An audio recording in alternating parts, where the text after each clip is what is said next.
بسم اللہ الرحمن الرحیم۔ السلام علیکم، welcome to our channel Urdu stories centre. نئے آنے والوں سے درخواست ہے کہ ہمارے چینل کو سبسکرائب کر دیجئے اور چینل پر موجود گھنٹی کے بٹن کو ضرور دبا دیں تاکہ ہر آنے والی ویڈیو کی اپڈیٹ سب سے پہلے آپ تک پہنچ سکے۔ پیش خدمت ہے اردو ناول کالے چراغ کا اگلا حصہ۔ تب اس نے کہا، اور تم شاید شوگان کے تراشے ہوئے مجسمے ہو۔ مجھے معاف کرنا، میری طبیعت میں بہت زیادہ بے تکلفی ہے۔ بولو، میں نے غلط تو نہیں کہا؟ بولنا ضروری تھا، اپنے آپ کو سنبھالنا بھی ضروری تھا، ورنہ اس ماحول میں تماشا بن جاتا۔ میں نے حلق صاف کر کے کہا، نہیں، میں ایک زندہ انسان ہوں۔ ہاں، اب یقین ہو گیا کیونکہ تم بولے ہو۔ میرا نام مونا لیزا ہے اور تم مجھے بہت اچھے لگے ہو۔ سائنسدان کہتے ہیں کہ انسانی وجود سے کچھ مخصوص لہریں اٹھتی ہیں اور اپنے محور کو تلاش کرتی ہیں، اور اس کا محور اس جیسی لہروں کا مرکز ہوتا ہے۔ میں تو بس یہی سمجھتی ہوں کہ وہی مرکز تلاش کرتی ہوئی میں یہاں پہنچی ہوں۔ نام نہیں بتاؤ گے اپنا؟ شابان۔ خوب، پتہ۔ میں نے ایک لمحے کے لیے گھبرائی ہوئی نگاہوں سے اسے دیکھا تو وہ ہنس پڑی، پھر بولی، نہیں، مجھ سے کوئی نقصان کبھی نہیں پہنچے گا تمہیں۔ اپنا تعارف کرائے دیتی ہوں، میں ایک بہت بڑے باپ کی بیٹی ہوں۔ طبیعت میں انتشار ہے، شاید کسی کی تلاش میں ہوں۔ ہو سکتا ہے میری تلاش کا مرکز تم ہی ہو۔ اگر مجھے اپنا پتہ نہیں بتاؤ گے تو تعاقب کروں گی تمہارا اور پتہ چلا لوں گی، اور اس کے بعد تم سے ملنے کی کوششیں کرتی رہوں گی۔ کیا سمجھے؟ نہیں مس لیزا، میں تمہیں اپنا پتہ بتائے دیتا ہوں۔ تقریباً 2 گھنٹے تک وہ میرے ساتھ رہی۔ اس کے بعد وہ مجھ سے دوبارہ ملنے کے وعدے پر وہاں سے چلی گئی۔ میں بھی اٹھ کر باہر آ گیا، اپنی کار کے قریب پہنچا تو میں نے کار میں چمپا کو بیٹھے دیکھا۔ تم یہاں کیوں بیٹھی ہو؟ میں بھلا تم سے دور کہاں رہ سکتی ہوں ڈیئر؟ کہو، کیسی لگی مونا لیزا؟ مگر تم تو کسی صورت بھی مجھے وہاں نظر نہیں آئی۔ جانتے ہو وہ کون ہے؟ وہ بولی۔ نہیں، ہمارا دوسرا شکار، چمپا نے جواب دیا، اور میرے بدن میں سرد لہر دوڑ گئی۔ اس میں کوئی شک نہیں تھا کہ خود اپنی زندگی کا تجزیہ کرتا تو خود کو ایک بد کردار انسان کے سوا کچھ نہیں کہہ سکتا تھا۔ میں نے اب تک جو عمل کیے تھے ان پر غور کرتا تو مجھے احساس ہوتا تھا کہ میرے عمل سے میرے باپ کی روح کو سخت شرمندگی ہوتی ہوگی۔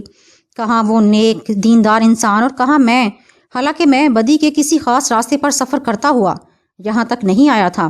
بس وقت نے راستوں کا تعین کیا تھا، ان راستوں میں گم ہو گیا تھا۔ کردار ملتے گئے اور راستے بنتے رہے۔ ہاں، ایک جذبہ ضرور حاوی رہا تھا، ہاتھ پاؤں ہلائے بغیر دولت حاصل کرنے کا جذبہ۔ اس کے لیے پہلے نقلی فقیر بن کر بیٹھا، وہاں سے بھگایا گیا تو حیات علی مل گئے، پھر کالی چرن اور آخر میں چمپا۔ ہو سکتا ہے ان میں سے کوئی نہ ملتا تو شاید کام کا آدمی ہوتا، بھوک سے پیٹ خالی ہوتا تو محنت مزدوری کر کے پیٹ کا دوزخ بھرتا۔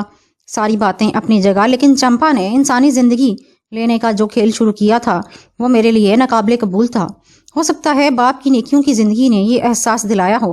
ایک انسان میری وجہ سے زندگی سے محروم ہو گیا تھا، اور اب مونا لیزا کا چہرہ میری آنکھوں میں گھوم گیا۔ چمپا بولی، چلو یہاں سے۔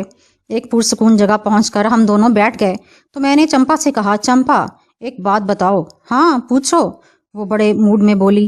جن لوگوں کے خون سے تم نے یہ 7 کالے چراغ روشن کرنا ہے، ان میں کوئی خاص بات ہے؟ ہاں، وہ اطمینان سے بولی۔ کیا؟ ارے، اتنے مشکل سوال تم نے اتنی آسانی سے پوچھ لیا؟ یہ مشکل سوال ہے۔ بے حد مشکل۔ کیوں؟ اس لیے کہ اس کا میری زندگی سے گہرا تعلق ہے۔ اور میری زندگی سے تمہارا کیا تعلق ہے؟ میں نے کسی قدر طنزیہ لہجے میں سوال کیا۔ وہ چونک کر مجھے دیکھنے لگی، پھر بولی، میں سمجھی نہیں۔ چمپا، تم میرے بارے میں اتنا ضرور جانتی ہو کہ میں ایک نیک اور دیندار آدمی کا بیٹا ہوں۔ برائی میری ذات میں ہے، میرے خون میں نہیں۔ مطلب بتاؤ، وہ سنجیدہ لہجے میں بولی۔ مطلب یہ ہے کہ کسی انسان کی زندگی لیتے ہوئے مجھے شدید ذہنی کرب سے گزرنا ہوتا ہے۔ تم ایسا کر چکے ہو، وہ بولی، اور مجھے اس کا افسوس ہے۔ دیکھو، یہ میری بھی مجبوری ہے۔ میں تمہیں بتا چکی ہوں کہ میں کوئی گندی آتما نہیں ہوں، میں ایک جیتا جاگتا وجود ہوں۔ میرے پتا بالک رام ایک بڑے گیانی تھے، وہ انسانوں کے کام آیا کرتے تھے۔ مجھے انہوں نے اپنے سارے علم سکھائے تھے اور میں بہت کچھ سیکھ چکی تھی، لیکن ان میں کوئی ایسا علم نہیں تھا جو انسانوں کو نقصان پہنچاتا۔ پھر ایک گندا وجود ہمارے پاس آیا۔ وہ جس طرح ہمارے پاس آیا یہ ایک لمبی کہانی ہے۔ مختصر یوں سمجھ لو کہ ہم اس کے کالے جال میں پھنس گئے اور ایسی غلطیاں کر بیٹھے کہ ہماری ساری تپسیا بھنگ ہو گئی، پتھر سے جا گرے ہم لوگ، اور پھر چمپا کی آواز بند ہو گئی، اس کی آنکھوں سے آنسو بہنے لگے اور پھر وہ بولی، بس اس سے زیادہ کچھ نہیں بتاؤں گی میں تمہیں۔ ٹھیک ہے چمپا، اتنا تو بتا سکتی ہو کہ ان لوگوں نے بھی تمہیں کوئی نقصان پہنچایا ہے جن کے خون سے تم 7 چراغ روشن کر رہی ہو؟ ہر انسان اپنی غرض کا بندہ ہے، اس سنسار نے مجھ سے میرا جیون چھین لیا، میں یا میرے پتا جی کبھی کسی کو نقصان نہیں پہنچاتے تھے، کہ میرے ساتھ یہ سب کیوں ہوا؟ یہ میری بات کا جواب نہیں۔ جن لوگوں کو میں تلاش کر رہی ہوں وہ اماوس کی رات کو گھور اندھیرے میں پیدا ہونے والے لوگ ہیں۔ میں ایسے 7 انسانوں کو تلاش کر رہی ہوں۔ پہلے کے بارے میں تمہیں معلوم ہے، دوسری مونا لیزا ہے، اور وہ 2 جن کی کہانی ہم نے سنی ان پر صرف شبہ تھا، وہ ہمارے مطلب کے نہیں تھے، لیکن جن لوگوں کی قربانی دے کر تم کالے چراغ روشن کرنا چاہتی ہو وہ کسی طور تمہارے دشمن نہیں ہیں۔ ہاں، میں گردن جھٹک کر سوچ میں ڈوب گیا، پھر میں نے کہا، لیکن یہ قتل ہے چمپا، بے گناہ انسانوں کا قتل۔ تم کہنا کیا چاہتے ہو؟ وہ مجھے گھورتے ہوئے بولی۔ ایک تجویز پیش کرنا چاہتا ہوں چمپا۔ کیا؟ تم اپنی بقا کے لیے ان لوگوں کی قربانی دے رہی ہو نا؟ جو چاہو سمجھو، بقول تمہارے اس گندے وجود کو فنا کرنے کے لیے۔ ہاں، یہی میری بات ہے۔ تو پھر میری ایک پیشکش ہے تمہیں۔ بتاؤ کیا؟ مجھے اس گندے وجود کے متعلق بتاؤ، میں تمہارے لیے اس سے جنگ کروں گا، میں نے کہا۔ اس کے چہرے پر حقارت کے تاثرات پھیل گئے، پھر بولی، تو تم صرف وہ کرو جو میں تم سے کہہ رہی ہوں۔ نہیں چمپا، بے گناہ انسانوں کا قتل مجھے پسند نہیں۔ مونا لیزا کے سلسلے میں میں تمہاری خواہش پوری نہیں کر سکوں گا، اور یہ بات ہے۔ یہ کہہ کر وہ خاموش ہو گئی، لیکن اس کے چہرے کے نقوش سے کبیدگی کا احساس ہوتا تھا۔ کچھ دیر خاموش رہنے کے بعد وہ بولی، سوچ لو شابی، دیکھو میرا موقف سمجھو، ہمارے پاس ایک گنجائش ہے، ایک راستہ ہے۔ کیوں نہ ہم اس خوفناک وجود سے جنگ کریں جو تمہارا دشمن ہے اور جس سے جنگ کرنے کے لیے تم خود کو انسانی وجود کہہ رہی ہو۔ چمپا کی آنکھیں جلنے لگیں، یوں لگ رہا تھا جیسے وہ اپنے غصے پر قابو پانے کی پوری کوشش کر رہی ہو۔ پھر اس نے کہا، اصولی طور پر تمہیں میرا ساتھ دینا چاہیے، میں نے اپنا سب کچھ تمہیں دے دیا ہے، میں تم سے صرف ضرورت کا رشتہ بھی رکھ سکتی تھی، لیکن میں تم سے دل ہار بیٹھی۔ دیکھو، یہ میری بھی زندگی موت کا سوال ہے، میرا ساتھ نہ چھوڑو۔ چمپا، میں تمہارے ساتھ پوری زندگی گزار سکتا ہوں، لیکن دیکھو، میں انسانوں کو قتل نہیں کر سکتا، میرے ہاتھ ایک بے گناہ خون سے رنگے ہوئے ہیں، میں ساری زندگی اپنے آپ کو معاف نہیں کر سکتا، اور تم کہہ رہی ہو کہ میں مزید انسانوں کو قتل کروں؟ اس کے بجائے تم مجھے اس گندے وجود کے بارے میں بتاؤ جو تمہارا دشمن ہے اور جس کی وجہ سے تم اس حال کو پہنچی ہو۔ چمپا طنزیہ انداز میں ہنسی، پھر اس نے اپنی جگہ سے اٹھتے ہوئے کہا، ٹھیک ہے شابان، اس سنسار میں ہر طرح کے لوگ ہوتے ہیں، آئندہ پوری طرح سوچ سمجھ کر کسی پر اعتبار کروں گی۔ سنو تو چمپا، کہاں جا رہی ہو؟ میری بات تو سنو۔ اب بیکار ہے۔ وہ دروازے کے قریب پہنچ کر رکی، پھر دروازے کے پاس رک کر بولی، اس کا نام کالی چرن ہے، ایک مکروہ وجود جس کی ٹانگیں پتلی پتلی ہیں۔ بظاہر وہ معذور معلوم ہوتا ہے، لیکن در حقیقت فسام سے زیادہ زہریلا، لومڑی سے زیادہ چالاک اور کالے علوم کا ماہر ہے۔ یہ کہہ کر چمپا باہر نکل گئی، لیکن مجھے یوں محسوس ہوا جیسے کسی نے میرا گلا دبوچ لیا ہو۔ یہ نام سن کر میری سانس بند ہو گئی تھی۔ کالی چرن، کالی چرن، ایک نام میرے ذہن میں گھوم رہا تھا، پھر مجھے چمپا کا خیال آیا، لیکن اب مجھے چمپا کا کوئی وجود نہیں ملا تھا۔ طبیعت پر شدید کہولت سوار ہو گئی، ان واقعات نے ذہن کو نڈھال کر دیا تھا۔ بہت دیر تک چمپا کی اور اپنی گفتگو کے بارے میں سوچتا رہا، نہ جانے کیوں ایک جھلاہٹ سی دماغ میں سوار ہو گئی تھی۔ شاید یہ جھلاہٹ اپنے آپ پر بھی تھی۔ کیا یہ بات سچ تھی؟ میں نے اپنی اگر دنیا میں جینے کے لیے ایک ہی تو راستہ ڈھونڈا تھا، تو میں یہ کوئی بات نہیں، اتنے سارے لوگ کیسے جی رہے ہیں؟ میری اور ان کی سوچ میں کیا فرق ہے؟ سچی بات تو یہ ہے کہ میں تو مسلسل بھٹک رہا تھا۔ بات کاہلی کی تھی، ہمیشہ زندگی میں تن آسانی تلاش کی تھی، اگرچہ جدوجہد اور محنت کرتا تو بستی علی جا سے نکلنے کی ضرورت ہی پیش نہ آتی، اگر وہاں پر بھی تو بے شمار لوگ مزدوری کر کے جی رہے تھے۔ اب یہ الگ بات ہے کہ بستی علی جا ایک پسماندہ علاقہ تھی اور وہاں زندگی اس قدر محدود تھی کہ بس کنویں کے مینڈک کی طرح ایک ہی طرف گھومتے رہو اور زندگی کا اختتام کر لو۔ لیکن بستی علی جا کے رہنے والے کبھی اس طرح سے سوچتے بھی نہیں ہوں گے، ان کی زندگی تو محدود تھی، بس پیٹ بھر کر کچھ کھانے کو مل جائے، تن ڈھکنے کے لیے کپڑا، اور ایک ہی جگہ ساری زندگی بسر کر دیں۔ کوئی نہ کوئی بات نہیں تھی، میرے لیے سب کچھ آنکھوں دیکھا تھا۔ بستی کا ماحول، بستی کے وہ دن سب یاد تھے، اور اب جب کہ باہر کی دنیا سے اس قدر واقفیت حاصل ہو گئی تھی تو ان لوگوں کی زندگی، ان کے رہن سہن اور ان کے جینے کے انداز سے ناواقفیت ہو رہی تھی۔ بے شک وہ زندگی ایک محدود زندگی تھی، لیکن اس کی سادگی بری تو نہیں تھی۔ وہ عورت جو زندگی بھر کی ساتھی ہوتی ہے، کچھ بچے جو بہرحال اس کائنات کا ایک حصہ ہوتے ہیں، اور بس نسلیں اسی طرح چلتی رہتی ہیں۔ میرے ساتھ تو کچھ بھی نہیں۔ زندگی کے حسین رموز سے آشنا تھا، گلنار، پھر روفی، اس کے بعد چمپا اور نیلم، اور پھر اب یہ کردار۔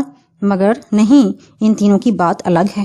مگر نیلم ایسی جیتی جاگتی اس کہانی کا حصہ تھی، اور اس نے مجھ سے الفت کا اظہار بھی کیا تھا، میرے لیے احسار بھی کیا تھا۔ اس نے نہ جانے کیوں نیلم میرے دل میں گھسنے لگی، اور میں نے سوچا کہ اگر مجھے کوئی ہستی مل جاتی تو بڑا ہی اچھا ہوتا۔ پھر وہ وقت گزرنے لگا، زندگی گزار کے تمام لوازمات چمپا نے یہاں اس گھر میں مہیا کر دیں، اور حقیقت یہ ہے کہ زندگی میں گزار رہا تھا وہ زندگی کوئی معمولی زندگی نہیں تھی۔ میں تو شاید اپنی کوششوں سے زندگی کا 10% بھی اپنے لیے مہیا نہیں کر سکتا تھا جو اس وقت مجھے حاصل تھی۔ سوال یہ پیدا ہوتا ہے کہ کیا زندگی کا یہ انداز برقرار رہے گا؟ کیا میں اسی طرح عیش و عشرت کا جھولا جھولتا رہوں گا؟ کیا چمپا کبھی واپس نہیں آئے گی؟ کیا وہ ناراض ہو کر چلی گئی تھی؟ غرض یہ کہ وقت گزرتا رہا، 1 دن، 2 دن، 3 دن، 4 دن، اور پھر پورا ہفتہ گزر گیا۔ اس دوران گھر کے کچن میں جو کچھ موجود تھا میں کھاتا رہا، باہر کی صورت بھی نہیں دیکھی تھی، بس باہر جانے کو دل ہی نہیں چاہتا تھا۔ حالانکہ میرا ایک طرف زندگی کا ایک بن چکا تھا، کلب بھی جا چکا تھا۔ مونا لیزا بیچاری نہ جانے کون تھی، لیکن بہرحال اس کی ذات سے کوئی گہرا راز وابستہ نہیں تھا۔ چمپا نے مجھے بتا دیا تھا کہ اس کا مسئلہ یہ ہے، وہ صرف ایک پائل لڑکی تھی، یعنی پاؤں کی طرف سے دنیا میں وجود میں آنے اور یہاں اس کی زندگی کے لیے خطرہ بن گیا تھا، جبکہ کسی کے تصور میں بھی نہیں ایسی کوئی بات ہو سکتی۔ پھر میں نے اپنے اوپر لعنت بھیجی اور کہا کہ زندگی کو جس حد تک دلچسپیوں سے دوچار کر سکتے ہو کرو، اور جب یہ محسوس کرو کہ اب یہ زندگی اس کے بس کی چیز نہیں رہی تو یہ جگہ چھوڑ دو۔ چنانچہ اس دن تیار ہو کر باہر نکلا۔ میں نے سوچا کہ اب مجھے انسانوں سے شناسائیاں پیدا کرنی چاہیے تاکہ زندگی گزارنے کے لیے مجھے بہتر حالات میسر ہو سکیں، جنہیں میں نے مکمل طور پر اپنے ہاتھ سے کھو دیا تھا۔ باہر اور کار میں بیٹھ گیا۔ کافی دن سے گاڑی بند پڑی تھی، اس لیے بیٹری بھی ڈاؤن تھی۔ بڑی مشکل سے کار سٹارٹ ہوئی تھی، لیکن تھوڑی دیر کے بعد وہ رواں دواں ہو گئی اور میں سڑک گردی کرتا رہا۔ تقریباً پورا دن ایسے ہی سڑکوں پر گزار دیا۔ پھر رات کو واپسی ہوئی۔ کھانا بھی باہر ایک ہوٹل میں ہی کھایا تھا۔ خاصا گھوما پھرا، اس وقت طبیعت کو ایک ہلکی سی فرد کا احساس ہوا، لیکن جو بیزاری سی دل پر تاری تھی ابھی تک دور نہیں ہوئی تھی۔ اپنے گھر میں داخل ہونے کے بعد میں نے لباس وغیرہ تبدیل کیا۔ بستر پر لیٹ کر میں یہ سوچنے لگا کہ اگر چمپا نے مجھ سے علیحدگی اختیار کر لی ہے، کہیں ایسا نہ ہو کہ یہ سب کچھ جو مجھے حاصل ہوا ہے مجھ سے چھن جائے اور میں سڑکوں پر زندگی گزارنے پر مجبور ہو جاؤں۔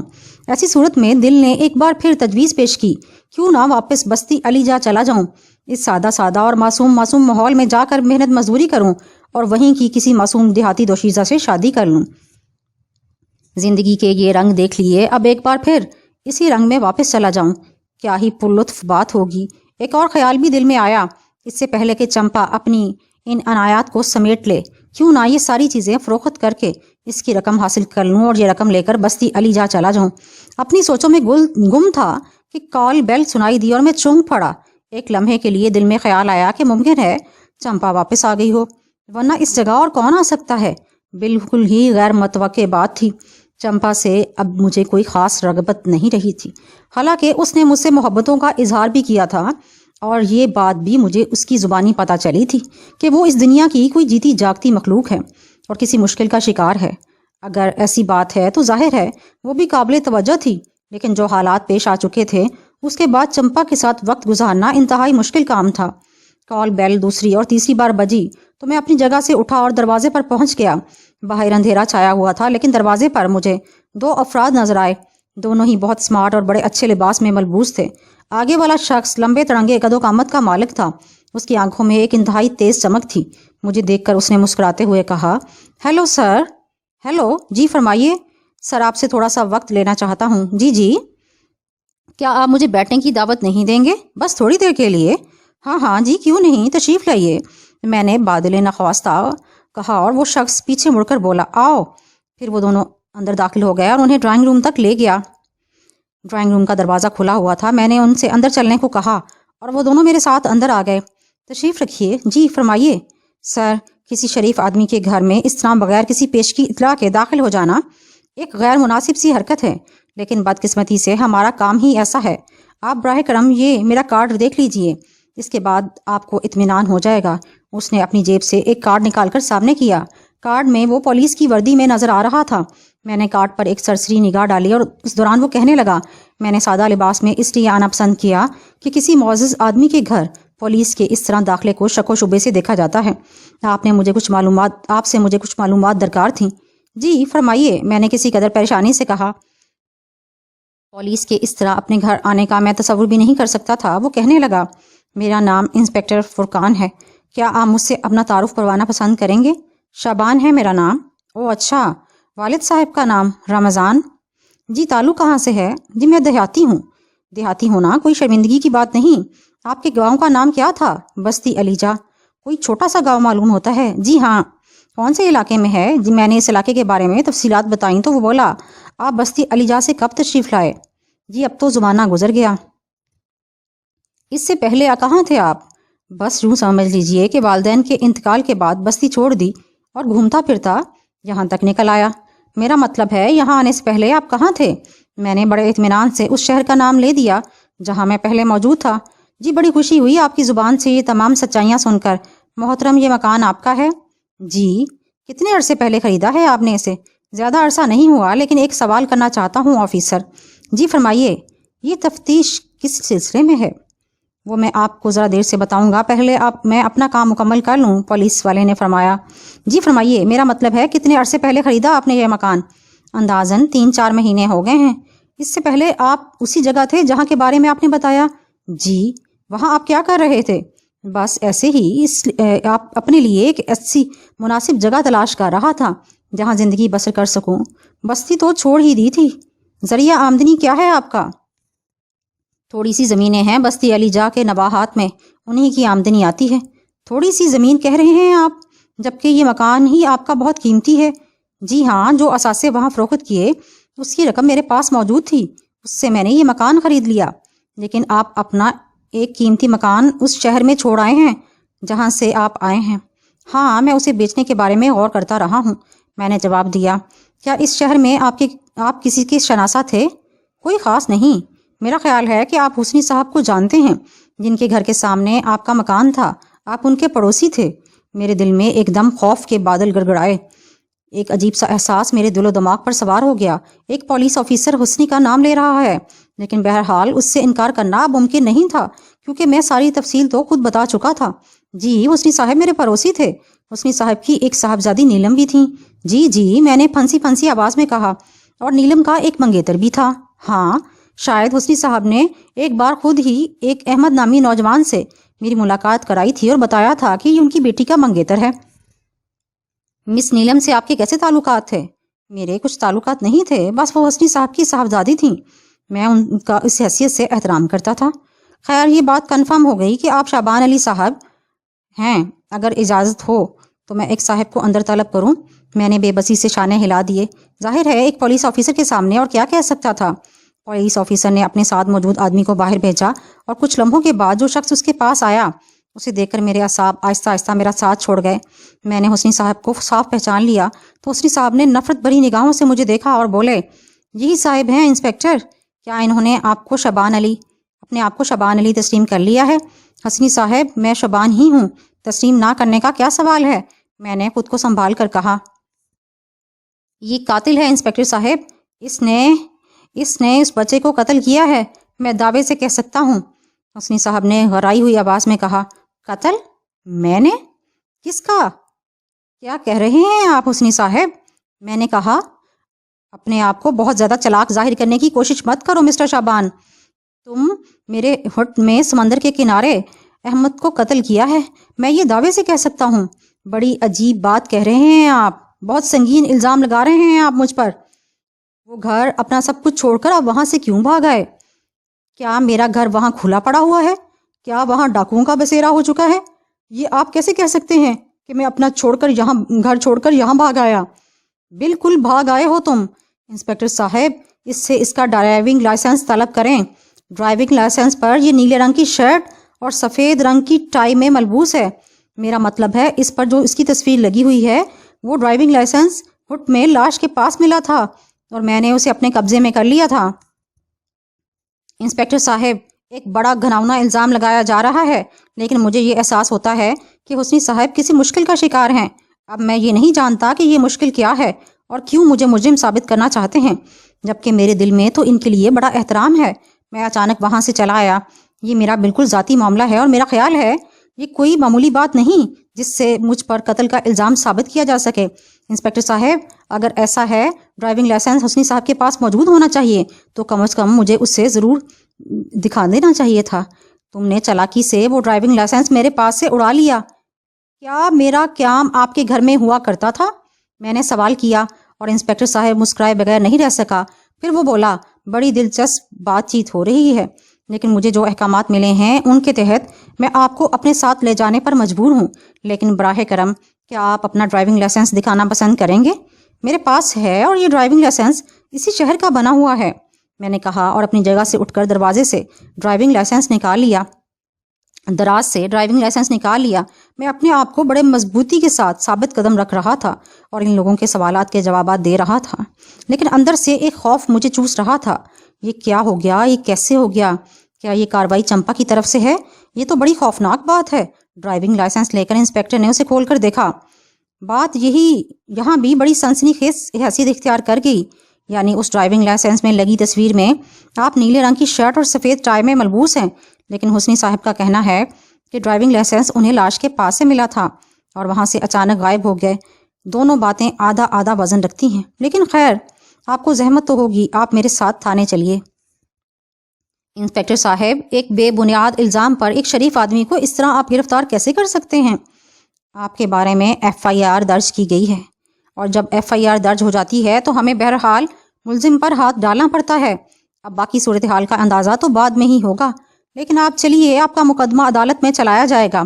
اس کے بعد یہ اختیار تو آپ کو بھی حاصل ہے کہ آپ حد کے عزت کا دعویٰ کر کے صاحب کو سزا دلوا سکتے ہیں۔ ٹھیک ہے، چلیے، میں تیار ہوں، لیکن میری سمجھ میں نہیں آ رہا کہ اچانک یہ صاحب کہاں سے نازل ہو گئے۔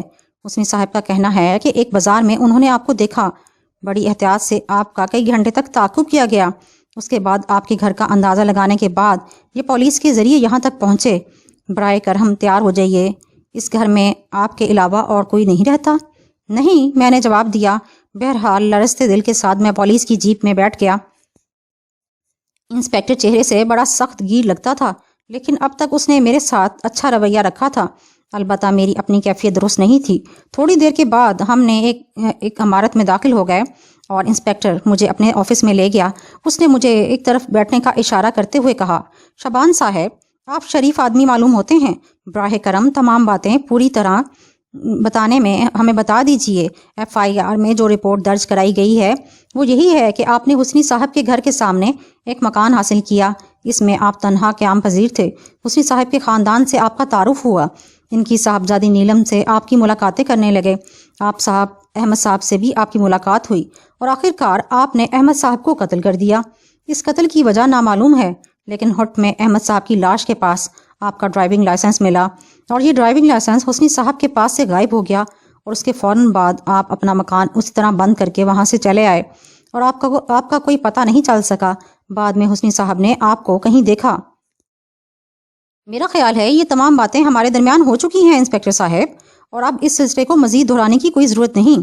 میرا ڈرائیونگ لائسنس، جس کے بارے میں حسنی صاحب کا کہنا ہے کہ انہیں لاش کے پاس سے ملا تھا، لیکن آپ کو وہ ڈرائیونگ لائسنس میرے پاس سے ملا ہے۔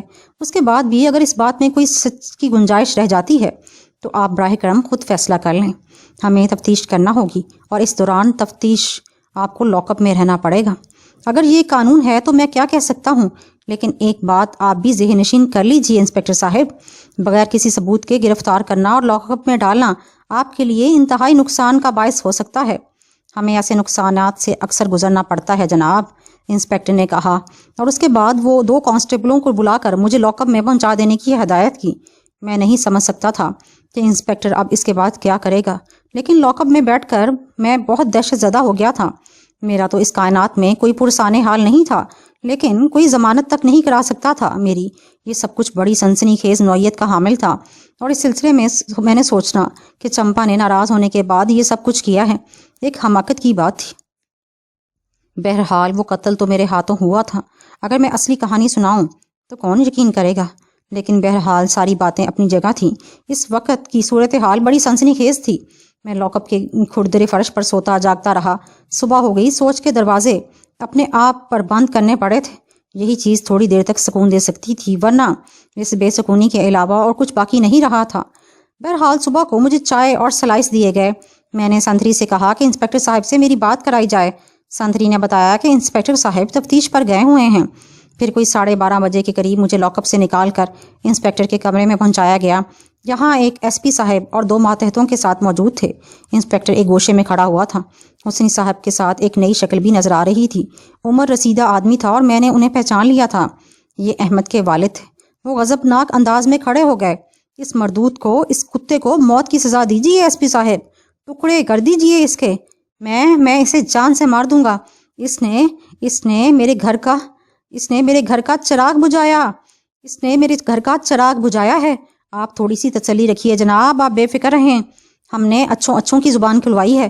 انسپکٹر ریاض، انہیں ہتھکڑیاں ڈال کر ہیڈ کوارٹر منتقل کر دو، میں خود یہ کیس دیکھوں گا، آپ یہ اطمینان رکھیے۔ میں خود سے اسے اپنی آنکھوں سے پھانسی کے پھندے پر لٹکتے دیکھنا چاہتا ہوں۔ احمد کے والد صاحب نے کہا، آپ اطمینان رکھیے، ایسا ہی ہوگا۔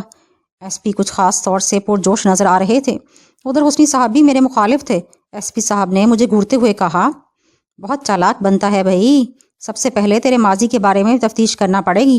یہ انسپکٹر ریاض نہیں ہے کہ تو جنٹل مین بن کر اس کی زبان بند کر دے۔ میرا نام استاد خان ہے، کیا سمجھا؟ آپ لوگ سمجھا لیجئے مجھے، جو کچھ سمجھانا چاہتے ہیں۔ ظاہر ہے قانون پر آپ کا اختیار ہے اور میں ایک بے بس آدمی ہوں، لیکن ایک شہری کو پولیس اس طرح پریشان کرے، یہ اچھی بات نہیں۔ مجھے زندگی میں اس کا تجربہ ہو رہا ہے، اس لیے بڑھ چڑھ کر بول رہا ہوں۔ چپ ہو جائے گا بچو۔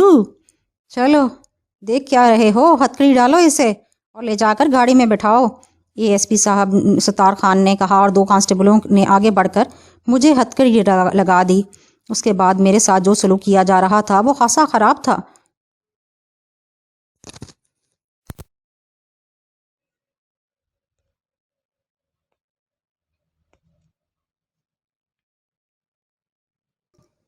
چلتے ہوئے میں نے حسنی صاحب اور احمد کے والد صاحب کو دیکھا اور میں نے کہا، آپ دونوں کو ایک افسوسناک غلط فہمی کی وجہ سے آپ میرے دشمن بنے ہوئے ہیں، لیکن یہ حقیقت نہیں ہے۔ یہ بات ذہن نشین کر لیجئے کہ جو بے عزتی آپ نے صرف ایک غلط فہمی کی وجہ سے میری کرائی ہے، یہ ایک اچھا انسانی عمل نہیں۔ پولیس آپ کے ساتھ جو بھی سلوک کرتی ہے، بیٹا کاش تو میرے ہاتھ لگ جاتا تو بات پولیس تک پہنچتی ہی نہیں، میں خود ہی تجھے سزا دے دیتا۔ محمود صاحب نے کہا، ہاں ہو سکتا ہے ایسا ہو جاتا، لیکن محمود صاحب اگر میں بے گناہ ثابت ہو گیا تو اس کے بعد آپ کو جو میں سزا دوں گا اسے بھی ابھی سے ذہن میں رکھیے۔ سپاہی مجھے گھسیٹتے ہوئے باہر لے گئے۔ باہر لے جا کر مجھے پولیس کی بند گاڑی میں بٹھا دیا گیا۔ اندر آنے کے بعد ایک بار پھر میرا حوصلہ جواب دینے لگا۔ بات وہی آ جاتی تھی، میں نے یہ اپنی کسی ذاتی مفاد کے لیے قتل نہیں کیا۔ اگر نیلم کا مسئلہ بھی ہوتا تو کسی کو اس طرح نقصان پہنچانے کا سوال ہی پیدا نہیں ہوتا تھا۔ جو کچھ کیا تھا چمپا ہی نے کیا تھا، اور اگر اب اس نے مجھ پر سے ہاتھ ہٹا لیا تو اب کیا ہوگا؟ بہرحال مجھے پولیس ہیڈ کوارٹر میں لے جایا گیا۔ اس کے بعد ہیڈ کوارٹر کے لاک اپ میں بند کیا گیا۔ اس لاک اپ میں میرے ساتھ دوسرے قیدی بھی موجود تھے۔ ماحول بڑا ہی گندا تھا۔ وہ لوگ عادی مجرم تھے، طرح طرح کی شکلیں تھیں، ایک دوسرے کو گالیاں بھی بک رہے تھے، گویا لاک اپ میں آ جانا ان کے لیے کوئی معمولی بات تھی۔ مجھ سے بھی بہت سے سوالات کیے گئے۔ بہرحال ابھی تو میں لاک اپ میں تھا، ان لوگوں سے بگاڑنا بھی ممکن نہیں تھا۔ وہ دن اسی طرح گزر گیا۔ دوسرے دن صبح ناشتے کے بعد 2 سنتری مجھے لینے کے لیے آئے، اور اس بار مجھے جس کمرے میں لے جایا گیا اس کی شکل دیکھ کر ہی مجھے وحشت ہوتی تھی۔ بڑا بدرونق اور بے تکا سا کمرہ تھا۔ یہاں تھوڑی دیر کے بعد وہی ایس پی صاحب آ گئے۔ چہرے ہی سے خون خوار لگ رہے تھے۔ ان کے ساتھ 2 آدمی اور تھے جو غالباً سپاہی ٹائپ کی چیز تھے، لیکن سادہ لباس میں تھے۔ ایس پی صاحب ایک کرسی پر بیٹھ گئے اور پھر مجھے گھورتے ہوئے بولے، او شبان علی،